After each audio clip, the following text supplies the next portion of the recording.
أعوذ بالله السميع العليم من الشيطان اللعين الرجيم. بسم الله الرحمن الرحيم. الحمد لله رب العالمين، والصلاة والسلام على سيدنا وشفيعنا بالقاسم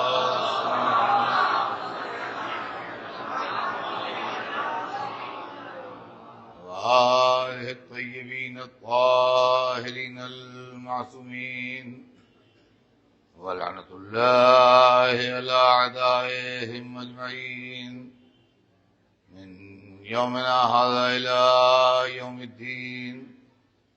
أما بعد، فقد قال الله سبحانه تبارك وتعالى في كتابه المبين وهو أصدق الصادقين: يا أيها الناس إنا خلقناكم من ذكر وأنثى وجعلناكم شعوبا وقبائل لتعارفوا إن أكرمكم عند الله أتقاكم إن اللہ علیم خبیر. صلوات بھیجیں.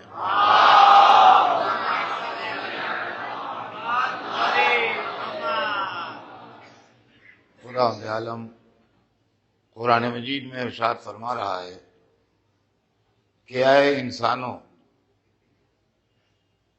ہم نے تمہیں خلق کیا مرد و عورت کے ذریعے، اور تمہارے اندر شعبے اور قبیلے، ڈفرینٹ سیکٹس اینڈ ٹرائبس قرار دیے تاکہ تم پہچانے جاؤ. یقیناً اللہ کے نزدیک سب سے زیادہ عزت والا وہ ہے جو اللہ سے سب سے زیادہ ڈرتا ہو. یقیناً اللہ ہر شے کا جاننے والا اور ہر شے سے واقف ہے، ہر چیز سے خبردار ہے. عزیزان محترم، ہمارے آپ کے درمیان کل سے جس گفتگو کا آغاز ہوا ہے وہ یہ ہے کہ اسلام مذہب انسانیت ہے، اور انسانیت میں اور مذہب میں کوئی فرق نہیں ہے. انسان اس کائنات کا دھڑکتا دل ہے. یہ پوری کائنات انسان کے لیے بنی ہے. انسان اس دنیا کا اکیلا مخلوق ہے جس کے لیے سارا انتظام کیا گیا. یعنی اس محل میں جس میں چاند سورج کی قندیلیں لگی ہیں، یہ زمین کا دسترخوان جس پر ہر طرح کے پھل، ہر طرح کا غلہ، ہر طرح کا اناج، ہر طرح کی نعمتیں موجود ہیں، یہ عالیشان محل جس کا فرش یہ زمین ہے، جس کی چھت یہ آسمان ہے، جس میں ستارے جگمگا رہے ہیں، جس کے اندر دن اور رات کی آمد و رفت ہے، جس کے اندر موسموں کی بہار ہے، جس کے اندر کائنات کے ذرے ذرے میں حسن و خوبی بھر دیا ہے، جس کے اندر اس کی دلچسپی کے لیے مختلف قسم کے دوسرے مخلوقات پیدا کر دیے گئے ہیں. کسی کو سواری کے طور پر استعمال کرے، کسی کو غذا کے طور پر استعمال کرے، کسی کو دیکھ کے انجوائے کرے اور خوش ہو. کسی کا رنگ ہے تو کسی کی آواز ہے تو کسی کی خوبصورتی ہے. یہ تمام چیزیں جو ہیں یہ صرف کائنات میں انسان کے واسطے. پوری کائنات بنائی انسان کے واسطے، پوری محفل سجائی انسان کے واسطے، پوری زینت پیدا کی اللہ نے اس دنیا میں انسان کے واسطے کہ اس محل میں ایک مہمان آنے والا ہے جس مہمان کا نام ہے انسان. جس مہمان کا نام ہے انسان وہ اس محل میں مہمان آنے والا ہے. لہذا اس محل کو اچھے طریقے سے سجا کے رکھو. اور پورا جو ہدایت کا سسٹم ہے وہ بھی اس انسان کے واسطے ہے. جتنے مدرسے کھلے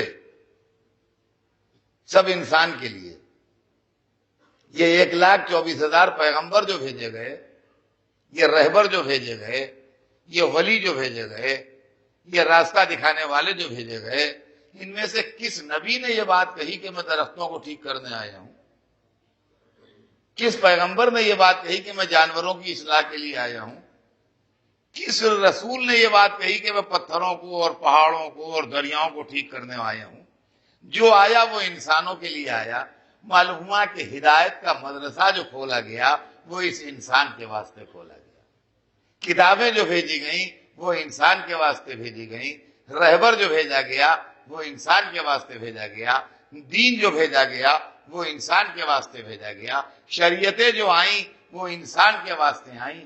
معصوم جو آئے وہ انسانوں کے واسطے آئے. رشی منی لفظوں اور زبان کے فرق کے ساتھ جو لفظ آپ چاہے استعمال کر لیں، لیکن جو بھی آئے بڑے بڑے وہ انسانوں ہی کو بنانے کے لیے آئے اور انسانوں کو ٹھیک کرنے کے لیے آئے. اور انسان کے پیدا کرنے والے نے انسان کو آزاد پیدا کیا، غلام نہیں پیدا کیا. یہ بات کی بات ہے کہ آزادوں کو انسان نے غلام بنا لیا، مگر اللہ نے ہر انسان کو آزاد پیدا کیا، کوئی انسان غلام نہیں پیدا ہوا. یہ انسان ہر اعتبار سے آزاد پیدا کیا گیا، اور اللہ نے اس انسان کو فکر کے اعتبار سے، خیالات کے اعتبار سے، نظریات کے اعتبار سے بھی آزاد پیدا کیا. کائنات عالم کے اندر جو کچھ ہے وہ سب غلام ہیں. غلام و آزاد کا فرق آپ جانتے ہیں کیا ہے؟ غلام آقا کی مرضی کا تابع ہوتا ہے. یہاں چلے جاؤ، وہ چلا گیا. وہاں نہ جانا، وہ نہیں گیا. تم یہاں بیٹھے رہو جب تک ہم نہ آ جائیں، یہیں بیٹھا ہے. تم 2 گھنٹے بعد اٹھ کے وہاں چلے آنا، یہ کاغذ وہاں پہنچا دو، وہاں سے وہ کتاب دیں گے لے کے ہمارے پاس چلے آؤ. یہ غلام ہے جس کی ڈیوٹی یہ ہے کہ وہ آقا کی مرضی کے مطابق کام کرتا رہے. آزاد کیا ہے؟ گھر سے نکلے تھے ایک دوست سے ملنے کے لیے، راستے میں نیت بدل گئی کہ آپ وہاں نہیں جائیں گے، کہیں اور جائیں گے. آج ہم یہ کام کریں گے، رات کو یہ پروگرام بنایا، سویرے خیال بدل گیا، نہیں آج نہیں، اب وہاں کل جائیں گے. آزاد جو ہے وہ اپنی مرضی کا مالک ہے، جہاں چاہے جائے، جہاں سے چاہے چلا آئے، جہاں چاہے دیر تک ٹھہرے، جہاں چاہے جلدی سے چلا آئے، جو چاہے کرے، وہ آزاد ہے. اس لیے کہ اس کو کے اوپر کسی کی پابندی نہیں ہے. اس کائنات میں جو کچھ بھی ہے سب ایک ٹائم لیمٹ کے اندر کام کر رہا ہے. روزانہ اخبار میں دیکھیے، اتنے بجے سن سیٹ ہے، اتنے بجے سن رائز ہے، اتنے بجے مون سیٹ ہے، اتنے بجے مون رائز ہے، اتنے بجے ہائی ٹائیڈ ہے، اتنے بجے لو ٹائیڈ ہے. اس زمانے میں سردی ہوگی، اس زمانے میں گرمی ہوگی، اس زمانے میں بامبے میں الفانسو ہوگا، اس زمانے میں ڈھونڈ ڈالیے 1,000 روپے کا ایک الفانسو اگر آپ چاہیے مل جائے تو آپ کو اس وقت 1,000 روپے کا ایک پیس نہیں مل سکتا ہے، اس لیے کہ اس کی فصل چلی گئی. اور ہمارا ہم نے تو یہ تمام چیزیں جو ہے، کون پھل کس زمانے میں ہوگا، ٹائم مقرر ہے. کون سا اناج کس زمانے میں پیدا ہوتا ہے، ٹائم مقرر ہے. کس دریا کا فلو کس طرف سے کس طرف ہے، ٹائم مقرر ہے. کس جانور کا مزاج کیا ہے، معلوم ہے. یہ شیر ہے، یہ پھاڑ کھاتا ہے، یہ سانپ ہے، یہ ڈس لیتا ہے، یہ کبوتر ہے، یہ بڑا انوسنٹ جانور ہے، یہ مور ہے، یہ بڑا خوبصورت جانور ہے. یہ سب کچھ معلوم ہے کہ کون جانور کیسا ہے. یہ پہاڑ اتنی بلندی کا ہے، یہ پہاڑ اتنی بلندی کا ہے. ایوریسٹ اتنا اونچا ہے مین سی لیول سے، کلیمنجارو اتنا اونچا ہے مین سی لیول سے، اٹلانٹک اوشن اتنا گہرا ہے، پیسفک اوشن اتنا گہرا ہے. ہر سمندر کی گہران معلوم ہے، ہر پہاڑ کی اونچان معلوم ہے، ہر چیز کے متعلق معلوم ہے. سردی کا زمانہ معلوم ہے، گرمی کا زمانہ معلوم ہے، کون پھل کا پیدا ہوتا ہے یہ معلوم ہے، کون اناج کا پیدا ہوتا ہے یہ معلوم ہے. کچھ نہیں معلوم تو انسان کے لیے کون سانپ سے زیادہ زہریلا ہے،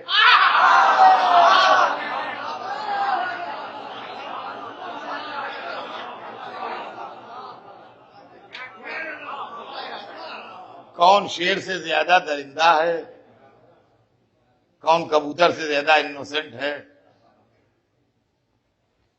کون کیا ہے. کون پیسفک اوشن سے زیادہ گہرا ہے، کون اٹلانٹک اوشن سے زیادہ گہرا ہے، کون مرتبے میں ہمالیہ سے زیادہ بلند ہے، کچھ نہیں معلوم کہ کیا ہے۔ یہ انسان ہے جو آزاد ہے، نیک بھی اسی میں ہے، بد بھی اسی میں ہے، خیر بھی اسی میں ہے، شر بھی اسی میں ہے، جنتی بھی اسی میں ہے، جہنمی بھی اسی میں ہے، اللہ والے بھی اسی میں ہیں، اللہ سے دشمن بھی اسی میں ہیں، اچھائیاں کرنے والے بھی اسی میں ہیں، برائیاں کرنے والے بھی اسی میں ہیں، جہنم بھی اسی کے دم سے آباد ہے، جنت بھی اسی کے دم سے پر ہونا ہے۔ مسجدیں بنانے والے بھی یہی، عبادت خانے بنانے والے بھی یہی، اسپتال بنانے والے بھی یہی، مدرسے کھولنے والے بھی یہی، پور ہاؤس بنانے والے بھی یہی، بیواؤں کے رہنے کے ٹھکانے بنانے والے بھی یہی، صبح سے شام تک غریبوں کے لیے چیریٹی کرنے والے بھی یہی، وقف کی جائیدادیں بیچ بیچ کے کھا جانے والے بھی یہی،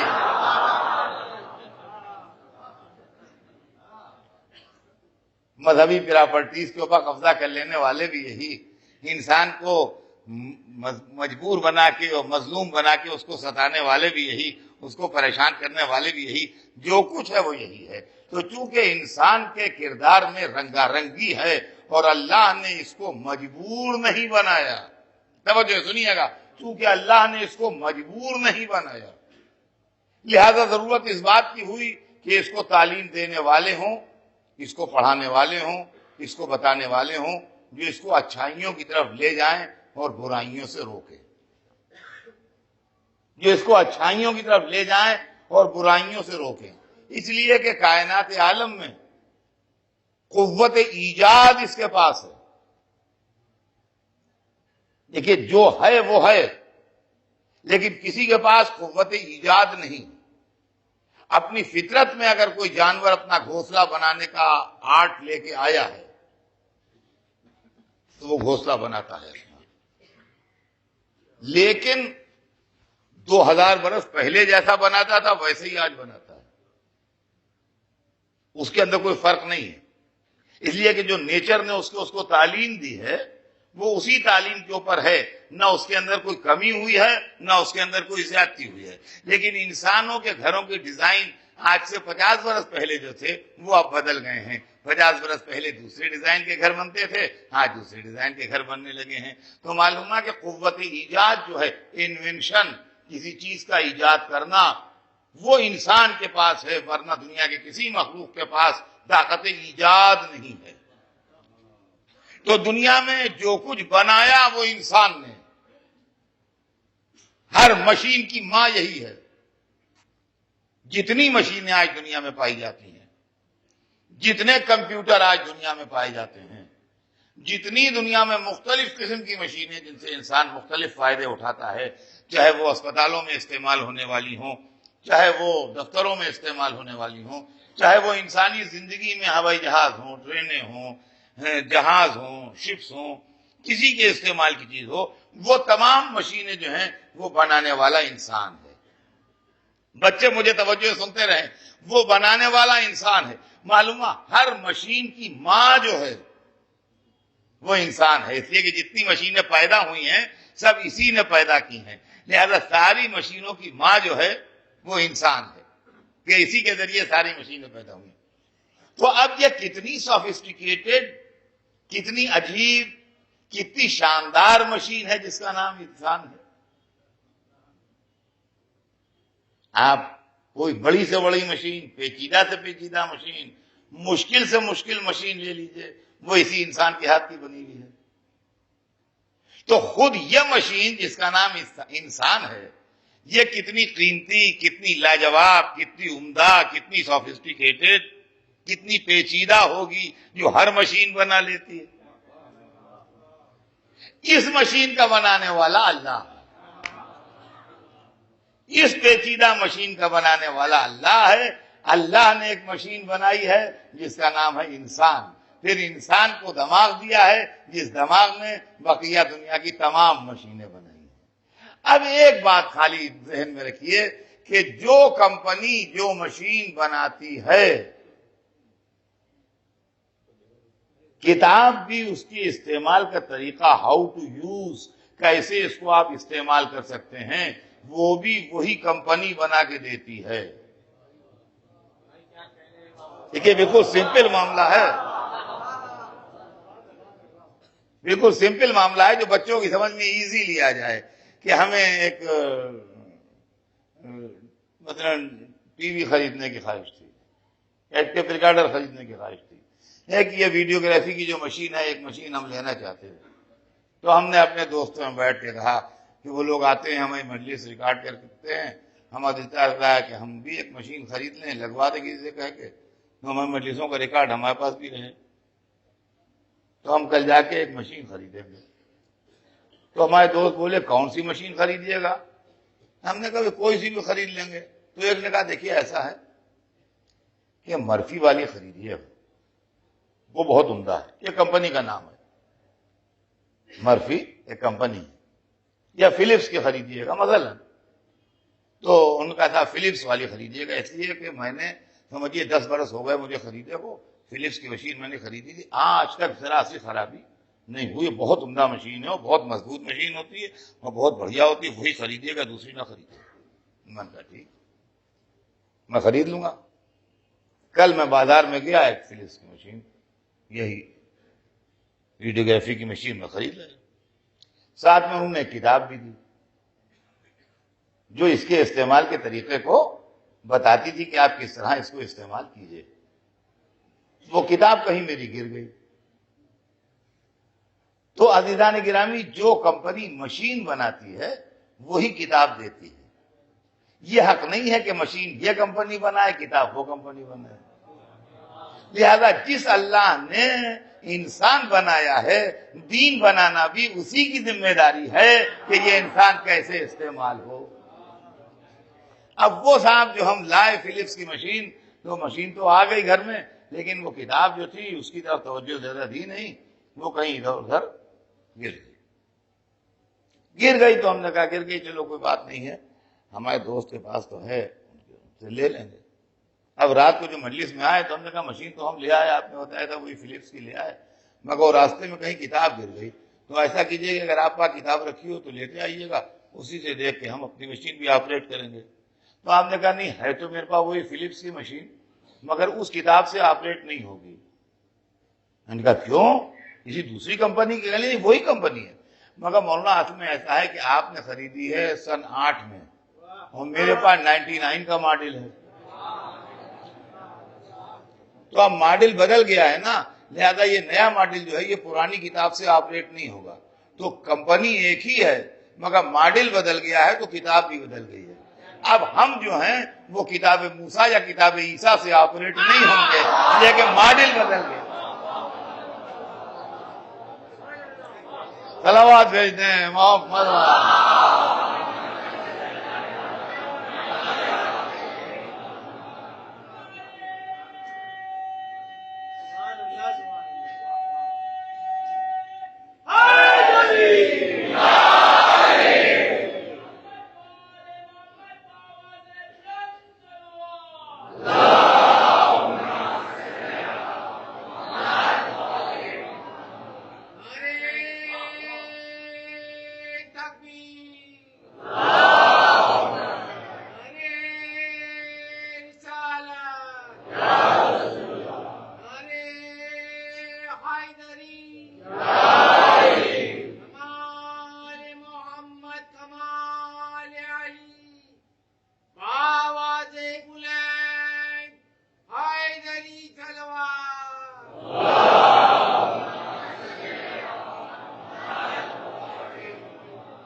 تو عزیزان گرامی، جو مشین بنائے گا وہی اس کے استعمال کا طریقہ ہی بتائے گا.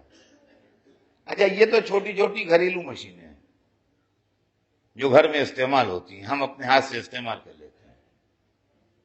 ویڈیوگرافی کی مشین ہے، ٹیپ ریکارڈر ہے، ٹی وی ہے، فریج ہے، گھر کے اندر اور کچن میں استعمال ہونے والی مشینیں ہیں.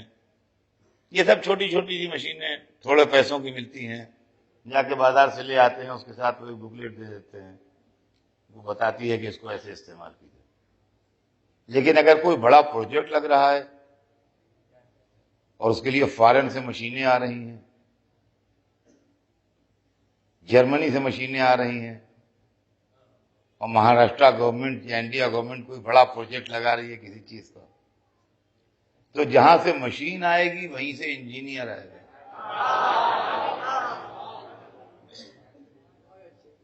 یہ بات سمجھیے گا، جہاں سے مشین آئے گی وہیں سے انجینئر آئے گا۔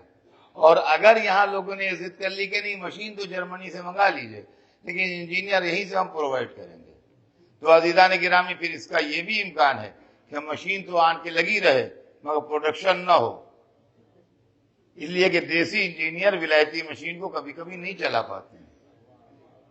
اب سمجھ میں آیا، جب مشین اللہ دین بھیجتا ہے بڑا پروجیکٹ، تو دین کو چلانے کے لیے انجینئر بھی ادھر ہی سے بھیجتا ہے۔ اب اگر انجینئر ادھر کا ہو مشین ادھر کی ہو تو پروجیکٹ لگا رہے گا، پروڈکشن نیل ہو جائے گا۔ صلوات بھیجتے ہیں محمد۔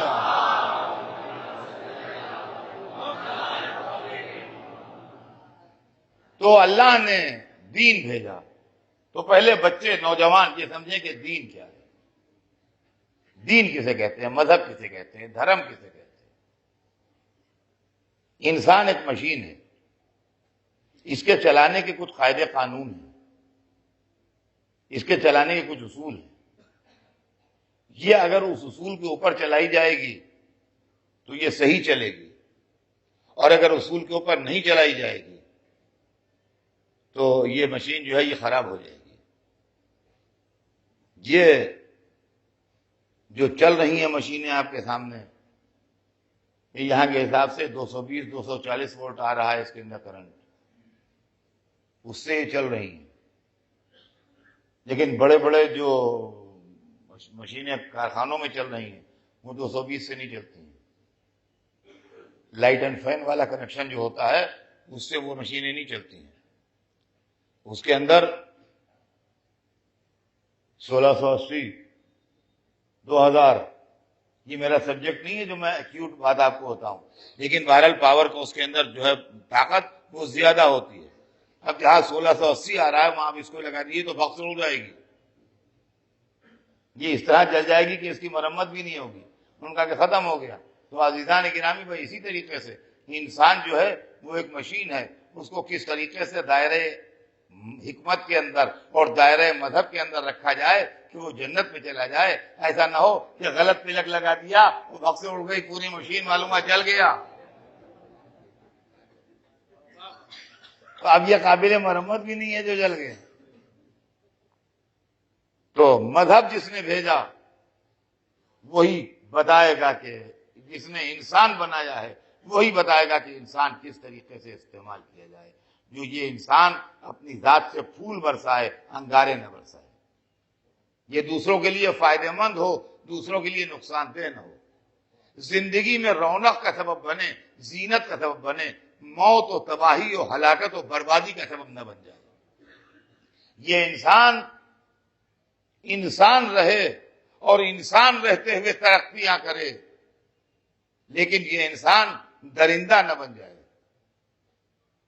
یہ خون پینے والا نہ بن جائے، یہ خون بہانے والا نہ بن جائے، یہ زہر بانٹنے والا نہ بن جائے، یہ موت کا تقسیم کار نہ بن جائے، یہ انسان رہے۔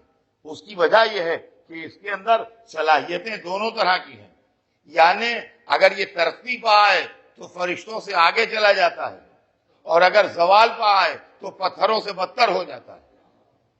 قرآن نے دونوں باتیں کہی ہیں، قرآن نے دونوں باتیں کہی ہیں، اور ہم نے دونوں باتیں دیکھی ہیں۔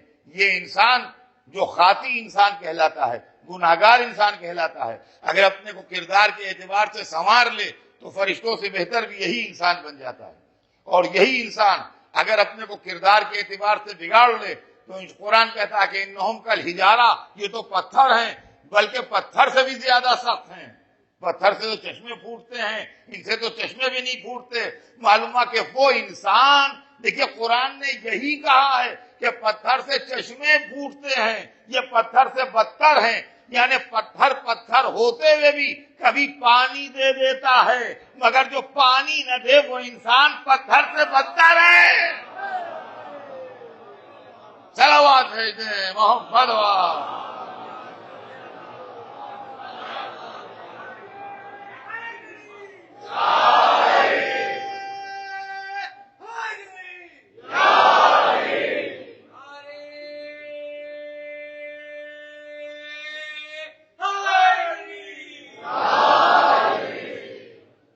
اللہ نے یہ انسان بنایا اور اس انسان کے واسطے دین بھیجا. دین جو ہے، مذہب جو ہے، دھرم جو ہے، ریلیجن جو ہے، وہ اس لیے ہے کہ انسان رہے، اس کی ذات سے دوسروں کو فائدے پہنچے، اس کی ذات سے لوگوں کو آرام ملے، اس کی ذات سے سکون ہو، اس کی ذات سے فساد نہ پیدا ہو، اس کی ذات سے ہنگامے نہ پیدا ہو، وہ قتل و خونریزی نہ کرے، وہ انسانوں کی جانیں نہ لے، وہ زندگی کو برباد نہ کرے، وہ زندگی کو تباہ نہ کرے، تب تو وہ انسان ہے، ورنہ وہ انسان نہیں ہے. وہ انسان نہیں ہے. غالب اردو کے بڑے اچھے شاعر گزرے ہیں، اور جو اردو زبان سے واقف ہیں وہ جانتے ہیں کہ ایک بہت بڑا اردو پوئٹری میں مرزا غالب کا نام تھا. انہوں نے ایک بڑا پیارا شعر کہا ہے. کہتے ہیں کہ بس کے مشکل ہے ہر ایک کام کا آسان ہونا، بس کے مشکل ہے ہر ایک کام کا آسان ہونا، آدمی کو بھی میسر نہیں انسان ہونا. آدمی کو بھی میسر نہیں انسان ہونا. یعنی آدمی تو دو آنکھیں ہیں، دو کان ہیں، ایسا چہرہ ہے، دو پیروں پر چلتا ہے، دو ہاتھ ہیں، یہ آدمی ہے. لیکن یہ ضروری نہیں ہے کہ جو آپ کو آدمی دکھائی دے رہا ہو وہ انسان بھی ہو. انسان وہ ہے جس میں انسانیت ہو، یہ دوسرے کے کام آئے، یہ دوسرے کی مدد کرے، یہ دوسرے کے ساتھ اچھا سلوک کرے، جو دوسرے کی مصیبتوں کے وقت ان کی مصیبتوں میں ہاتھ بٹانے کی کوشش کرے، جو روتے ہوئے کو ہنسیوں میں تبدیل کر دے، جو بھوکے انسان کو کھانا کھلا دے، جو پیاسے انسان کو پانی پلا دے، وہ انسان ہے.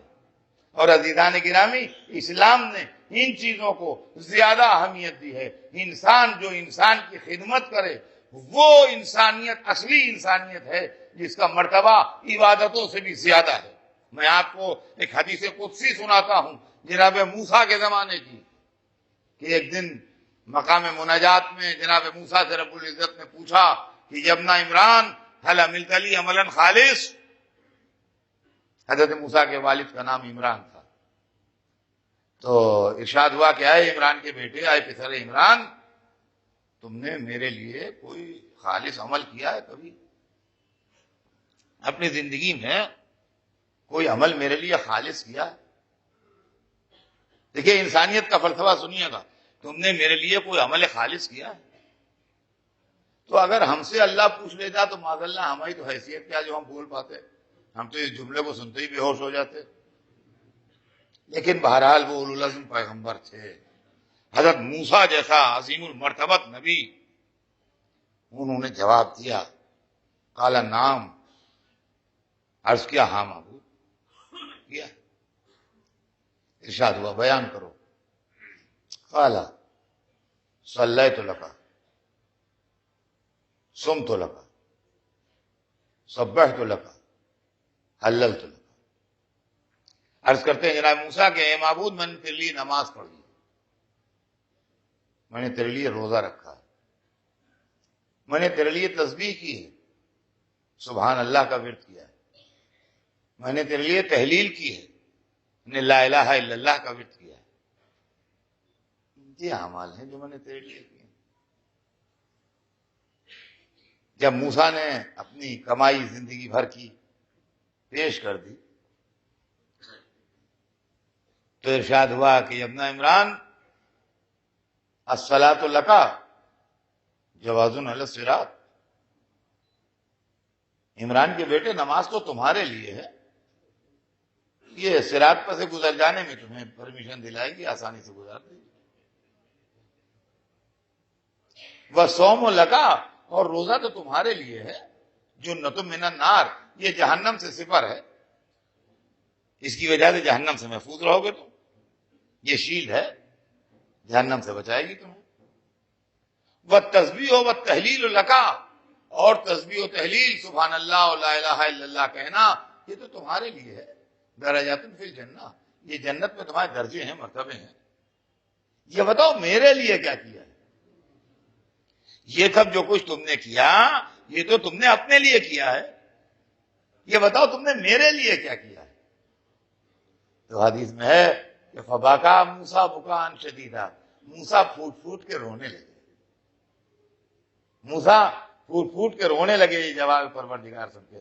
وہ کہا معبود اب میں کیا بتاؤں، میری کچھ سمجھ میں نہیں آتا کہ میں نے تیرے لیے کیا کیا ہے، میرے پاس جو تھا وہ میں نے پیش کر دیا، اب تو ارشاد فرما رہا ہے کہ یہ تیرے لیے نہیں، یہ سب میرے لیے ہے، میری جھولی تو اب خالی ہو گئی، میں کیا کروں؟ تو ارشاد ہوا یہ ابن عمران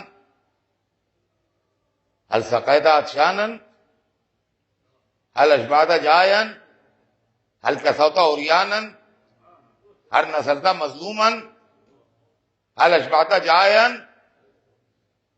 اے عمران کے بیٹے، تم نے کبھی کسی پیاسے کو پانی پلایا ہے؟ تم نے کبھی کسی بھوکے کو کھانا کھلایا ہے؟ تم نے کسی ایسے شخص کو جس کے پاس لباس نہ ہو اس کو کپڑے پہنائے ہیں؟ تم نے کسی مظلوم کی کبھی مدد کی ہے جس کو ضرورت نصرت و مدد ہو؟ اگر یہ کام تم نے کیے ہیں تو یہ کام میرے لیے ہے۔ دیکھیے مذہب کا مزاج سمجھیے گا، یہ انسانیت کی تعلیم دے رہا ہے مذہب کہ انسانیت کیا ہے۔ بے شک عبادتوں کا بہت بڑا ثواب ہے، مگر وہ آپ کے لیے ہے کہ آپ راتیں مسجدوں میں گزار دیں۔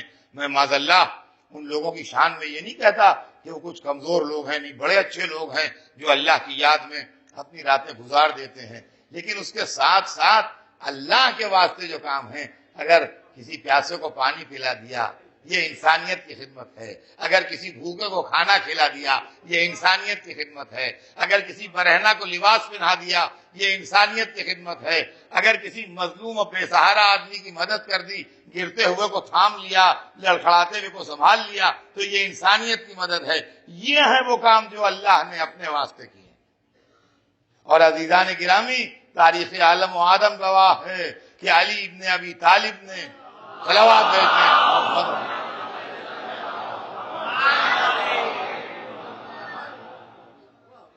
اپنی زندگی کی جو تقسیم فرمائی تھی اور اپنے اوقات کار جو معین فرمائے تھے، اس کے اندر بے شک رات کا ابتدائی حصہ جو تھا وہ کچھ عبادت خدا میں گزرتا تھا اور کچھ واعظ و اصلاح میں گزرتا تھا، اور اس کے بعد جب رات ڈھل جاتی تھی اور اندھیرا پھیل جاتا تھا اور راستے اور گلیوں میں آمد و رفت رک جاتی تھی رات کے زیادہ ہو جانے کی وجہ سے، اور لوگ اپنے گھروں کے دروازے بند کر لیتے تھے اور راستوں میں چہل پہل ختم ہو کے سناٹے کا راج ہو جاتا تھا، اس وقت ایک شخص خاموشی کے ساتھ رات کے اندھیرے کا سہارا لیے ہوئے اپنے گھر سے نکلتا تھا۔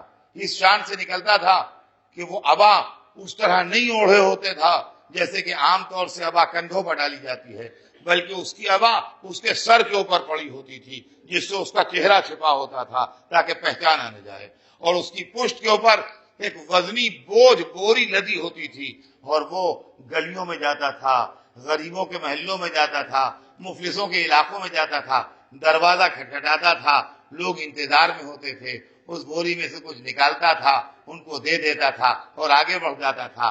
نہ وہ لوگ پہچانتے تھے کہ کون دے گیا ہے اور کس کے ہاتھ سے اس نے پایا ہے، اور نہ وہ شخص اپنا چہرہ دکھا کے ان کو اپنے کو پہچانواتا تھا کہ میں تمہاری مدد کرنے آیا ہوں۔ لیکن جب علی دنیا سے چلے گئے تب دنیا کو یہ بات معلوم ہوئی کہ وہ غریبوں کے گھر تک سامان پہنچانے والا کائنات کا سردار علی ابن ابی طالب تھا جو لوگوں تک پہنچا۔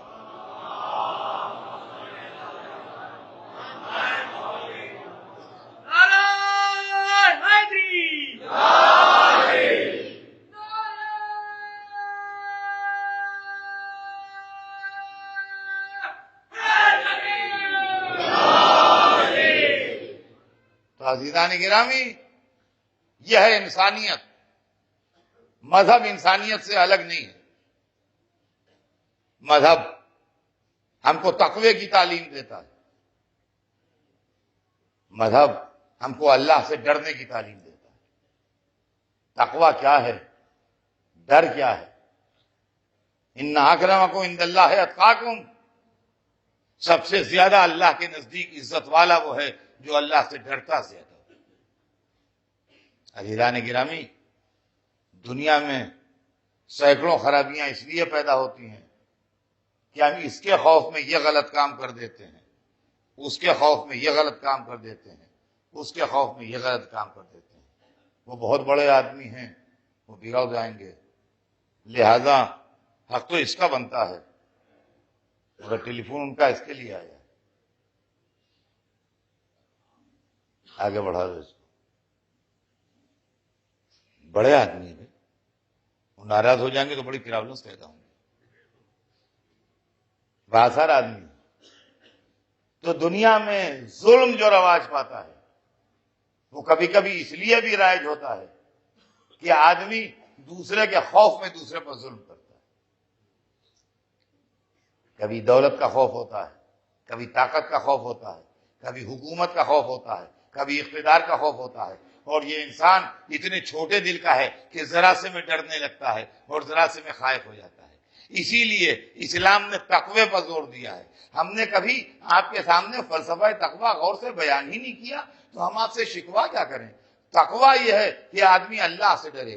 جتنا جتنا اللہ کا خوف دل میں کم ہوتا جائے گا، اتنا ہی اتنا بندوں کا خوف دل میں بڑھتا جائے گا، اور جتنا جتنا اللہ کا خوف بڑھتا جائے گا، اتنا اتنا بندوں کا خوف کم ہوتا جائے گا، یہاں تک کہ جب انسان صحیح معنوں میں اللہ کے خوف میں مبتلا ہو جائے گا تو اس کے دل سے بندوں کا خوف نکل جائے گا۔ پھر اس کے سامنے تاج آئے یا تخت آئے یا دولت آئے یا حکومت آئے یا فوجیں آئیں یا لشکر آئے، ہر چیز کو وہ ٹھکراتا چلا جائے گا۔ اس لیے کوئی جانتا ہے کہ حکومت کتنی بڑی کیوں نہ ہو، فوج کتنی عظیم کیوں نہ ہو، خزانہ کتنا ہی بھرا پورا کیوں نہ ہو، دولت کے پاس کتنا ہی اثر کیوں نہ ہو، ہر چیز اللہ سے مرتبے میں کم ہے۔ تو جو اللہ کا ہو گیا، کائنات عالم اس کی نظر میں ذلیل ہو جاتی ہے، اور پھر وہ دنیا میں ظلم نہیں کرتا۔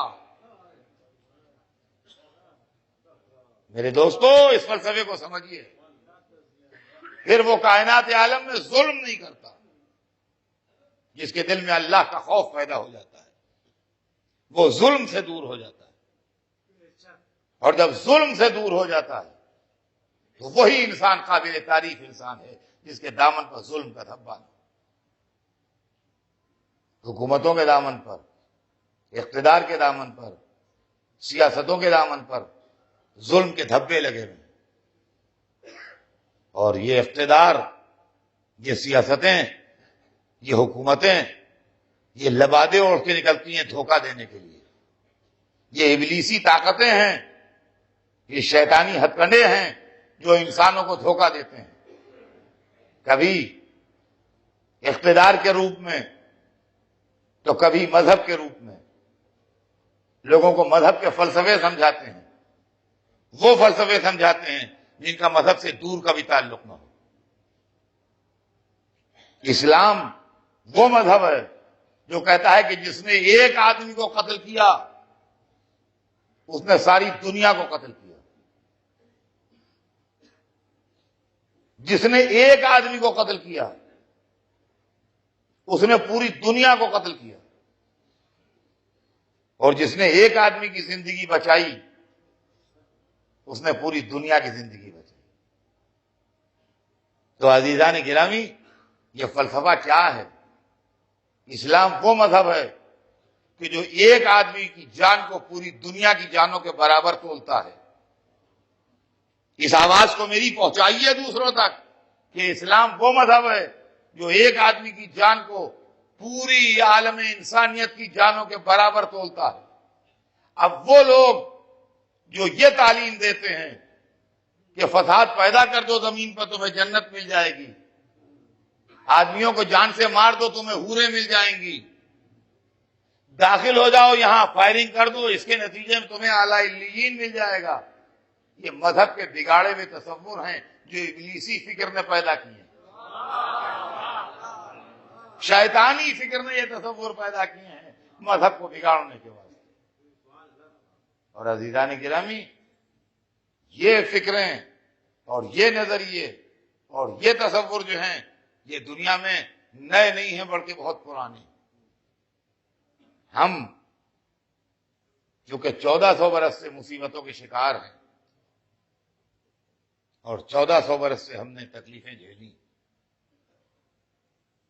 ہماری تاریخ وہاں سے شروع ہوتی ہے جہاں سے ہمارے رسول کے اوپر پتھر پھینکے جا رہے ہیں اور ان کے راستے میں کانٹے بچھائے جا رہے ہیں اور ان کو اتنے پتھر مارے جا رہے ہیں کہ ان کی نالین مبارک خون سے بھر گئی. وہ لوگ بڑے دہشت گرد تھے جو اس بات پر رسول کو پتھر مار رہے تھے کہ وہ انسان کی عظمت کی دعوے دار تھے. وہ آقا اور غلام کے فرق کو ختم کرنا چاہتے تھے. وہ غریب و امیر کے فرق کو مٹانا چاہتے تھے. وہ عورتوں پر جو مظالم ہوتے ہیں ان کے خلاف تھے. وہ کالوں کو جو انسان نہیں جانوروں سے بدتر سمجھا جاتا تھا اس کے خلاف تھے. عرب سردار اپنے گھوڑے کی فکر میں تو ہے کہ بڑی اچھی نسل کا گھوڑا ہے، یہ بگڑنے نہ پائے، خراب نہ ہونے پائے، لیکن اپنے غلام کی جان کی اس کو پرواہ نہیں. اگر 4 غلام مرے جاتے ہیں اور اچھی نسل کا گھوڑا بچا جاتا ہے تو یہ 4 غلاموں کا مرنا اس کے لیے کوئی قیمت نہیں رکھتا ہے. اسلام اس نظریے کا مخالف ہو کے آیا. عزیزان گرامی، ابھی میں آپ کو مجلسوں میں سناؤں گا کہ اسلام نے کیا کیا کیا اور ایسے رسول کو پتھر مارے جا رہے ہیں جو برا کہنے والوں کی بھی تعریف کر رہا ہے، جو ظلم کرنے والوں کو بھی مسکرا کے جواب دے رہا ہے، جو پریشان کرنے والوں کے لیے بھی دعائے خیر کر رہا ہے، جو کہہ رہا ہے پالنے والے یہ قوم جاہل ہے اس لیے نہیں سمجھ پائی، یہ ناسمجھ لوگ ہیں، یہ جاہل لوگ. وہ بگڑ نہیں رہا، وہ غصہ نہیں کر رہا، وہ بددعا نہیں کر رہا ہے، وہ ان کے لیے دعائیں کر رہا ہے.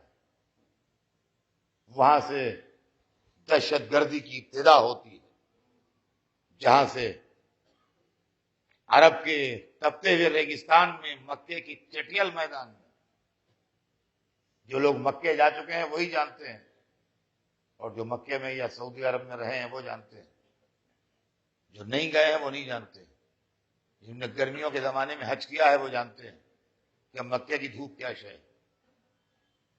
مکے میں سورج کی شعاعیں سیدھی پڑتی ہیں ایسے. مکے میں سورج سر کے اوپر سے گزرتا ہے. یہ ایک جغرافیکل اسپیکٹ ہے، اس کا مذہب سے تعلق نہیں. نتیجہ ہے کہ سورج کی شعاعیں بالکل سیدھی آتی ہیں، ہندوستان میں ترچھی آتی ہیں، تو یہاں کی دھوپ میں اتنی تیزی نہیں ہے جتنی مکے کی دھوپ میں ہے.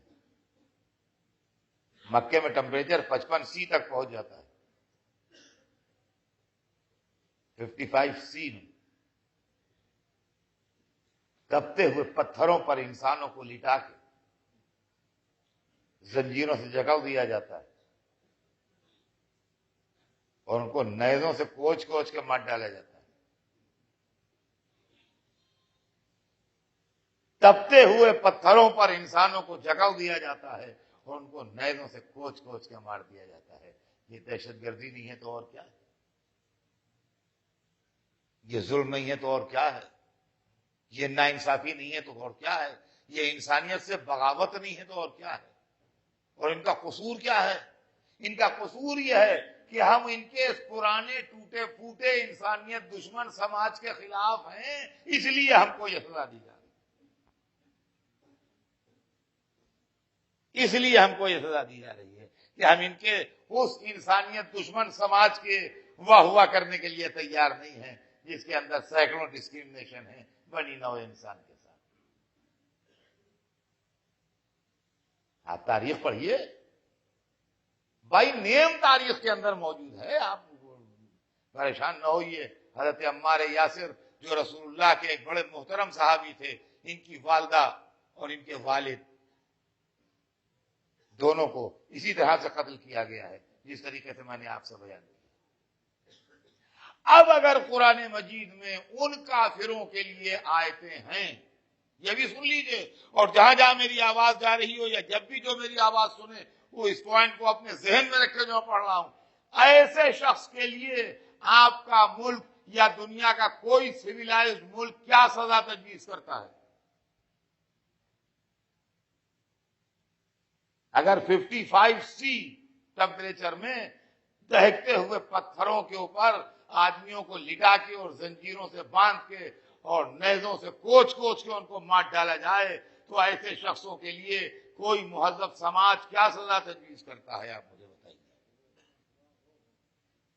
پہلے اس کا جواب دیجیے. پہلے ہر ملک کا باشندہ اپنے ملک کے قانون سے پوچھے کہ اگر اس نوعیت کا کوئی مجرم ملے تو اس کے ساتھ کیا سلوک ہونا چاہیے.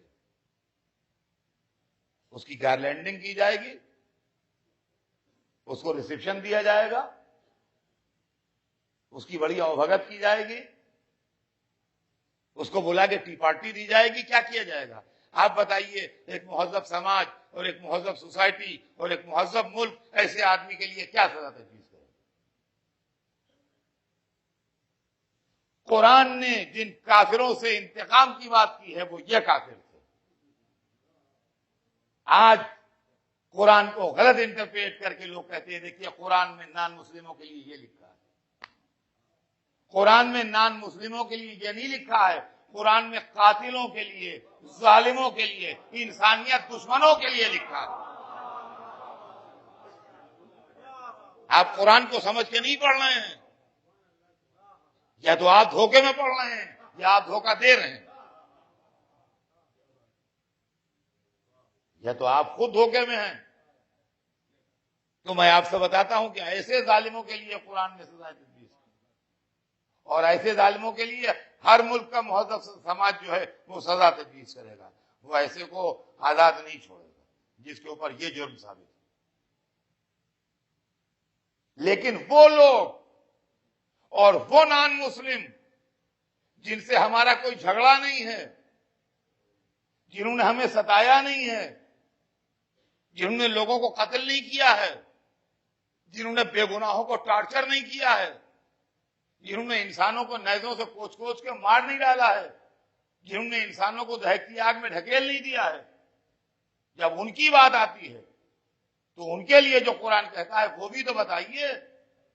یا قل یا ایھا الکافرون،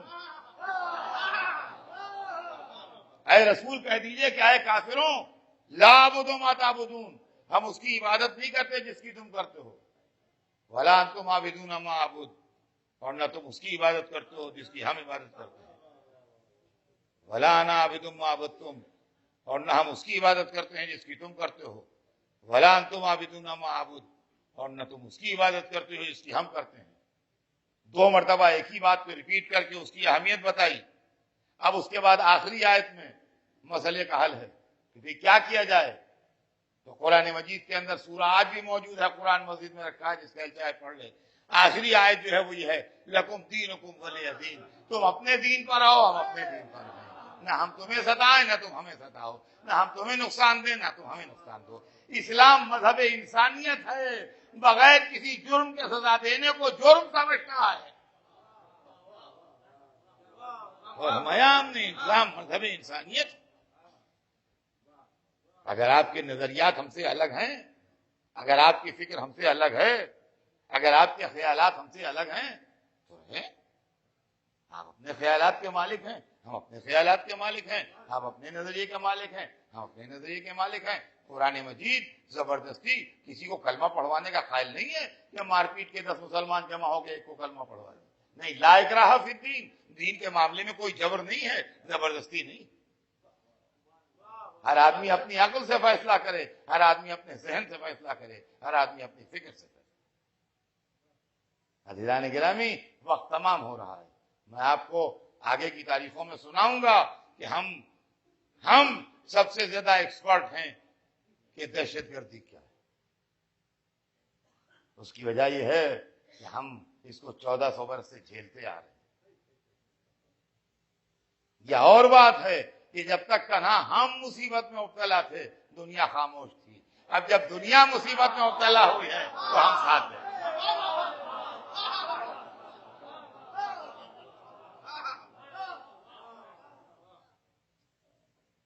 کہ محرم جو ہے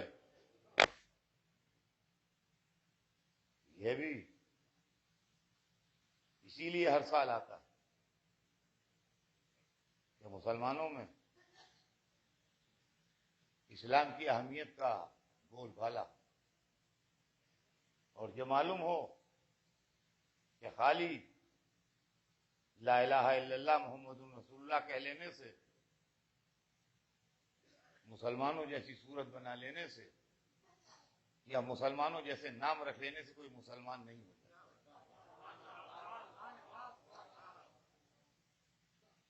اسلام دین ہے، فیتھ، عقیدہ ہے۔ عقیدہ دل میں رہتا ہے، عقیدہ دل میں رہتا ہے، چہرے پر نہیں رہتا۔ جس کا دل مسلمان ہے وہ مسلمان، اور جس کا دل مسلمان نہیں ہے وہ مسلمان نہیں۔ بھلے مسلمان کے گھر میں پیدا ہو، بھلے مسلمانوں جیسا نام رکھ دیا گیا ہو، بھلے مسلمانوں جیسی صورت ہو، بھلے وہ پولیٹیکل فائدے حاصل کرنے کے لیے مسلمان رہنا چاہتا ہو،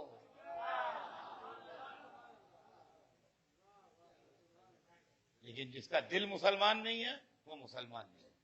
اور جس کا دل مسلمان ہے وہ کبھی کسی پر ظلم نہیں کرے گا، وہ کسی کے اوپر زیادتی نہیں کرے گا، وہ کسی پر ہاتھ نہیں اٹھائے گا، وہ کسی کو ستائے گا نہیں، وہ کسی کو تکلیف نہیں پہنچے گا۔ سمجھے آپ؟ اور یہی وہ چیز ہے جس کا سبق ہمیں کربلا کے میدان سے ملتا ہے۔ عزیزان محترم، آج آسمان پر محرم کا چاند نمودار ہے۔ آج ایام اعضا کی پہلی شب ہے، پہلی رات ہے۔ ہمارے گھر کوئی محترم مہمان آیا ہے، ہم اس مہمان کا استقبال کرتے ہیں، ہم اس مہمان کی آمد پر اپنی آنکھیں اور اپنا دل بچھا رہے ہیں۔ سیدہ کے لال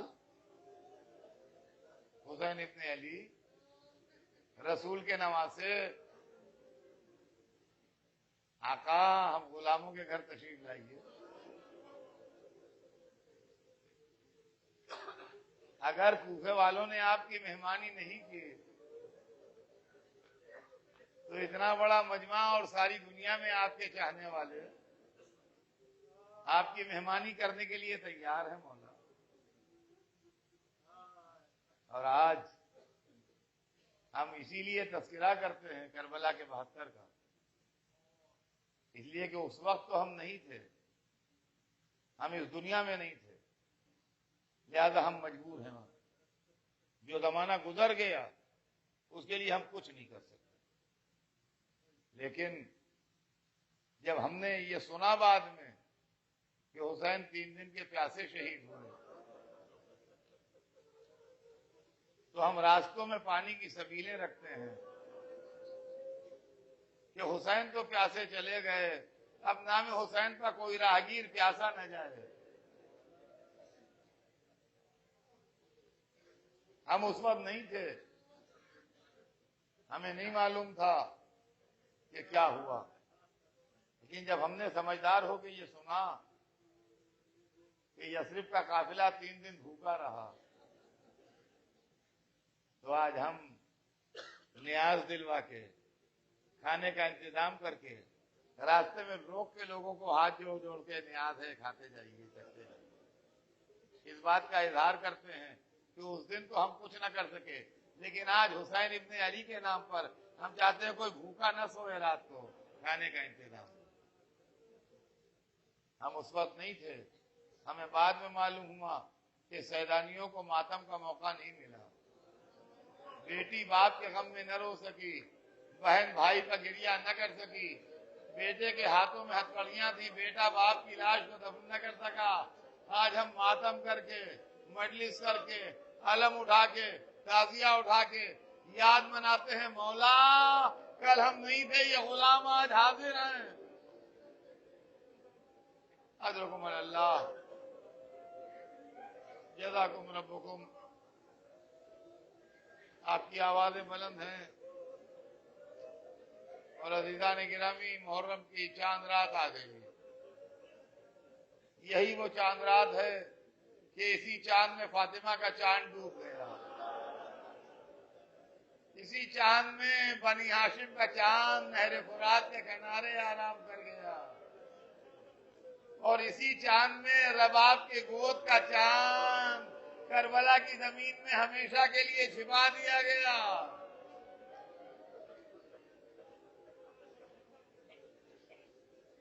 یہ محرم ایک مظلومیت کی داستان ہے،